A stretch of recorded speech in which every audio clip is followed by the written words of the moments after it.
Buckle up, because this story isn't just warm, it's scorching. After weeks of silence, Jada Pinkett Smith has reportedly begun speaking out for the first time since the assault lawsuit connected to Will Smith surfaced. And if insiders are to be believed, what she's saying is nothing short of explosive. Sources claim Jada is opening up about the real fractures that led to the breakdown of their marriage, including moments she alleges left her feeling pressured and uncomfortable during their time together. But according to those same whispers, that's only the beginning. There are claims that Jada has subtly alluded to Will leading a double life, pointing to situations she says she personally witnessed, experiences that, in her view, lend credibility to the accusations now circulating in the lawsuit. If even a fraction of these allegations hold weight, many believe the damage would be irreversible. This isn't a simple case of private matters being aired out. What's unfolding, according to online chatter, looks more like a complete dismantling of a carefully built public image, one that has long been shielded by charm, success, and decades of goodwill. Unsurprisingly, the internet has gone into full chaos mode, dissecting every rumor and reaction in real time. For those who missed the initial shockwave, the year took a jaw-dropping turn when news broke that violinist Brian King Joseph had filed a lawsuit accusing Will Smith of assault.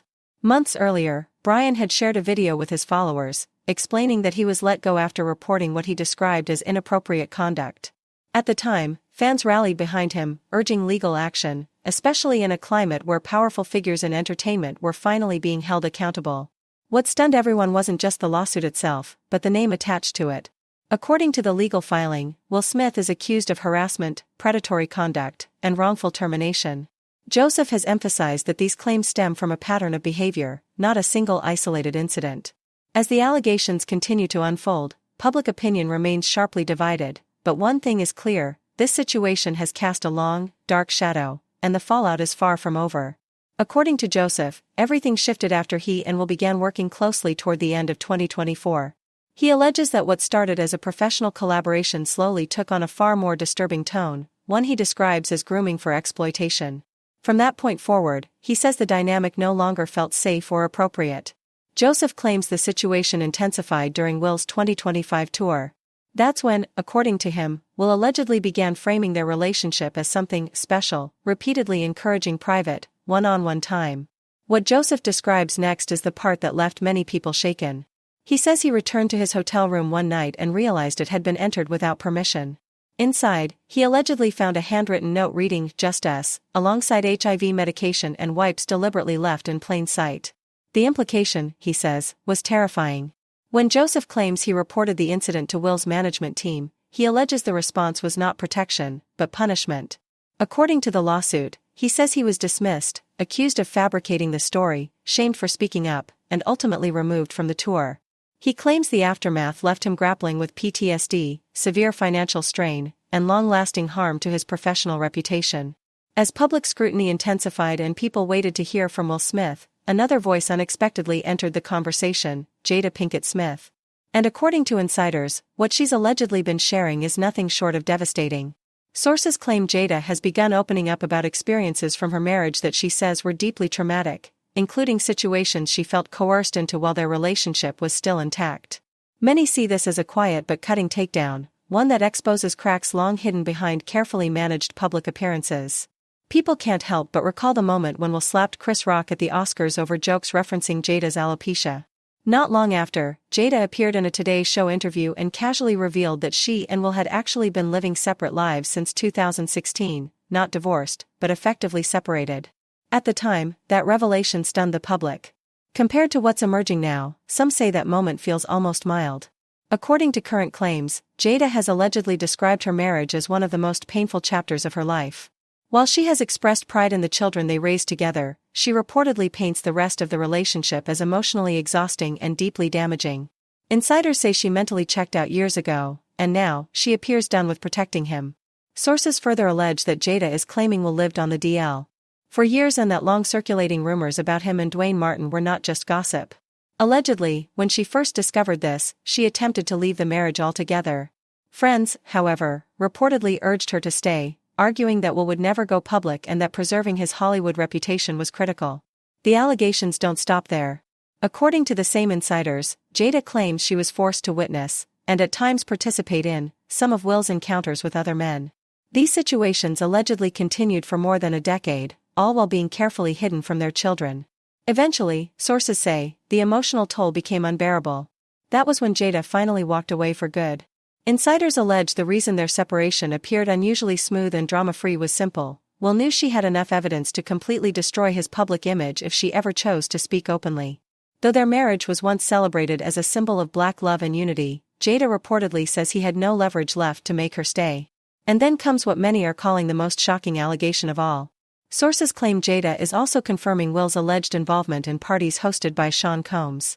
She supposedly revealed that when the Diddy scandal began unraveling, Will repeatedly contacted her, urging her not to tell their children anything about his connections, believing it could all be dismissed as rumors since no footage would ever surface. Jada is also allegedly admitting that for years, she worked behind the scenes to keep those rumors exactly where they were, rumors.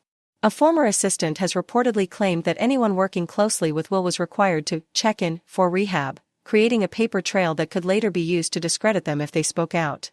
Once labeled unstable, bitter, or mentally unwell, their accusations could be easily dismissed. That strategy, critics say, is as old as Hollywood itself. Undermine the messenger, and you never have to answer the message. According to sources, Jada allegedly coordinated PR teams to redirect attention every time allegations surfaced, believing that if Will fell, she and the children would fall with him.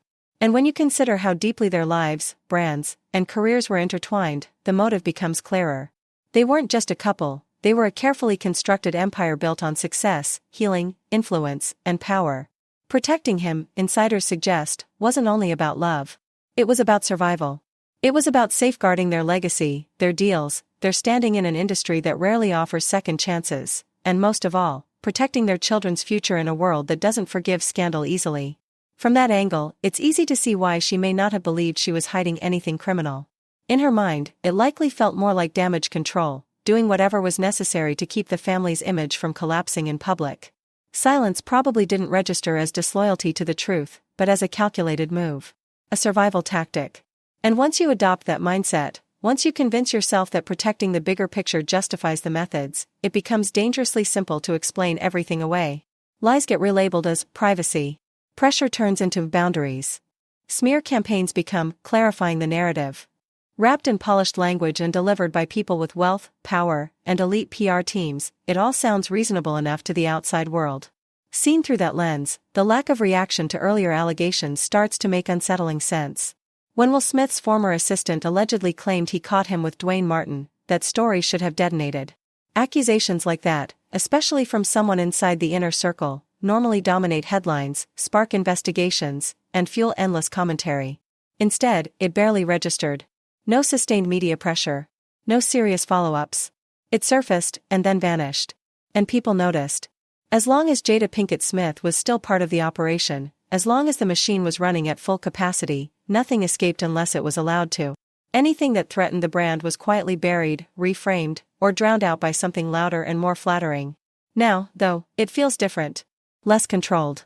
Almost like the system has slipped into autopilot. The safeguards that once kept everything tightly sealed seem either worn down or no longer actively enforced. And when that happens, secrets don't stay buried. They leak.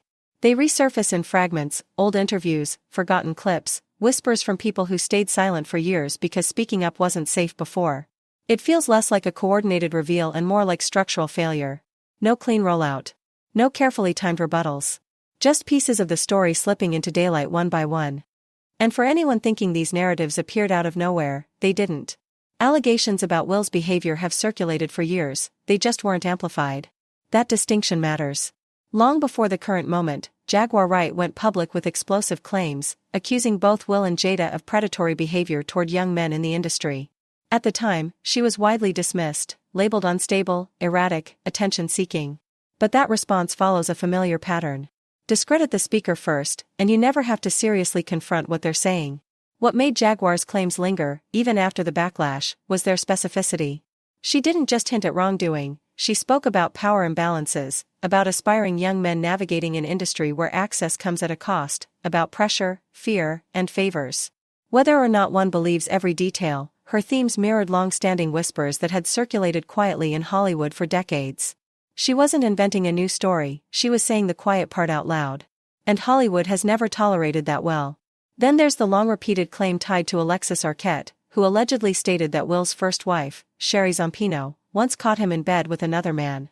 That story has floated around for years, passed privately, dismissed publicly, brushed off as gossip. But when similar accounts surface across decades, from different people, with different backgrounds, and little to gain, it gives pause. Not because it proves anything outright, but because patterns don't form without momentum. Rumors don't survive that long without fuel. What complicates everything further is how meticulously Will's public image was built. He wasn't just a star, he was America's safe choice. The lovable one. The family man. The role model in an industry infamous for chaos. That kind of reputation doesn't happen by accident. It's engineered, protected, and reinforced at every level. And when accusations clash directly with an image that clean, the backlash almost always lands harder on the accuser than on the accused. People don't want to believe it. Disbelief feels more comfortable. So instead of asking, could this be true, the conversation shifts to, what's wrong with the person saying it?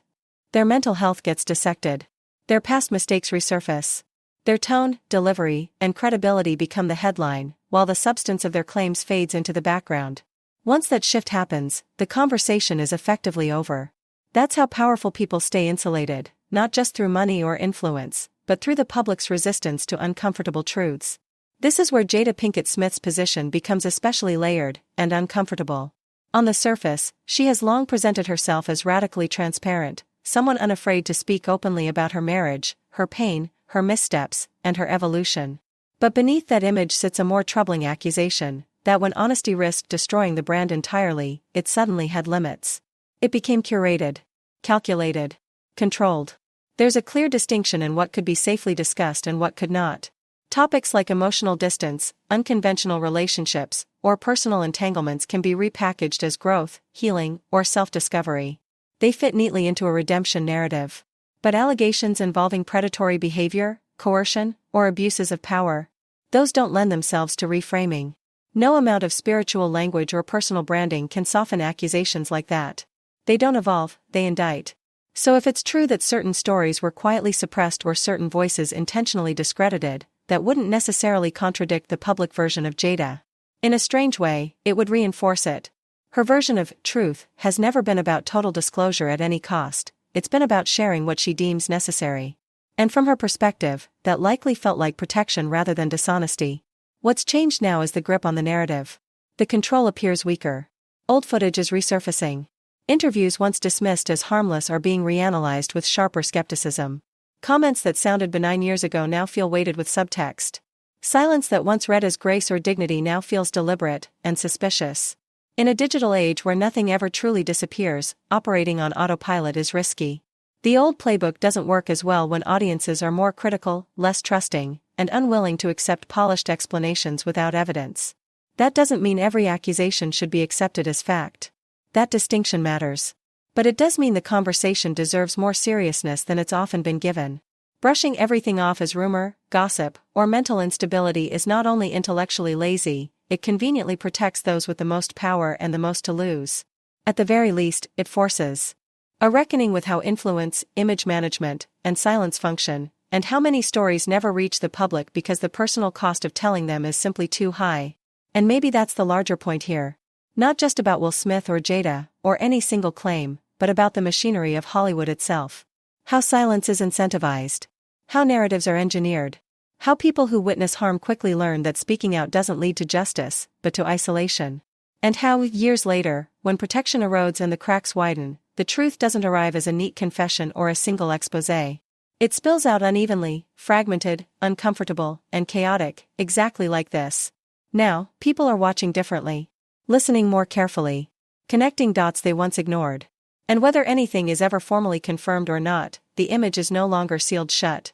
Once stories begin leaking without supervision, they can't be neatly packed away again. At best, all anyone can hope for is that the version of events people finally see is closer to reality than the one they were sold for decades. What makes this moment especially volatile isn't just the celebrity names attached, it's the speed. Rumors, speculation, and raw public emotion collide online and expand faster than facts can keep up. The internet doesn't wait for clarity or verification. It thrives on fragments, partial quotes, screenshots, half-explanations, emotionally charged interpretations. Once a narrative gains traction, it sharpens. It becomes harder to stop. That appears to be exactly what's happening here. What began as discomfort, critique, and long-standing unease around a high-profile marriage has evolved into something far darker, where the conversation is no longer about personality or choices, but about abuse, coercion, hidden truths, and moral collapse. In that kind of environment, truth often takes a back seat to momentum. And once momentum takes over, the story no longer belongs to the people who tried to control it. Sherry's decision not to fade quietly into the background carries weight all on its own. In a culture where silence is often praised as grace, or mistaken for strength, refusing to stay quiet can feel like an act of defiance. And that defiance is rarely rewarded. When someone speaks out against powerful figures, the response is almost never measured. It swings wildly between unquestioning belief and total rejection.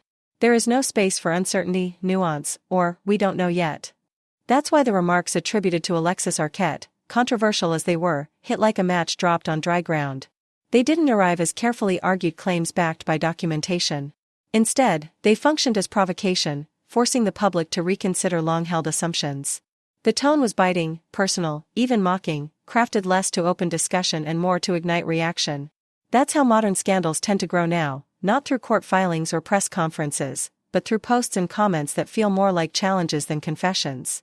What unsettles many observers most isn't even the individual allegations, it's the suggestion that this might only be the surface. Once the idea takes root that more people could come forward, imagination rushes in to fill the gaps. Old interviews get replayed. Past behavior is reinterpreted. Awkward moments are suddenly framed as ominous. Traits once dismissed as eccentric start being read as threatening. Emotional openness becomes manipulation. This pattern has repeated itself so often over the last decade that audiences have been conditioned to expect escalation. When someone says, "this could get bigger," people believe it, not because of proof, but because history has trained them to. Within that chaos, Jada Pinkett Smith remains one of the most polarizing figures. For years, she has been viewed as both radically honest and selectively transparent. Some see her as brave for challenging traditional ideas about marriage, identity, and autonomy. Others feel her openness crosses into exposure that wounds more than it heals. Either way, when she speaks, people pay attention, but often with suspicion rather than trust. The question isn't just what she says, but who benefits and who gets hurt by her saying it. So when it appears, even subtly, that she is no longer shielding Will Smith in the court of public opinion, that shift alone becomes news. In celebrity culture, loyalty and protection are forms of currency. When one seems to be withdrawn, the reaction is swift and unforgiving. Public response has been brutal. Comment sections offer little room for complexity, they function more like emotional release valves. Many fans react as though they've lost something personal, as if a figure who once represented comfort, joy, or aspiration has betrayed them. The repeated refrain that "will used to be on top of the world" carries more than disappointment, it carries grief. People grow up with celebrities. They attach memories, values, even chapters of their own lives to them. When those figures fall, it feels like a personal rupture.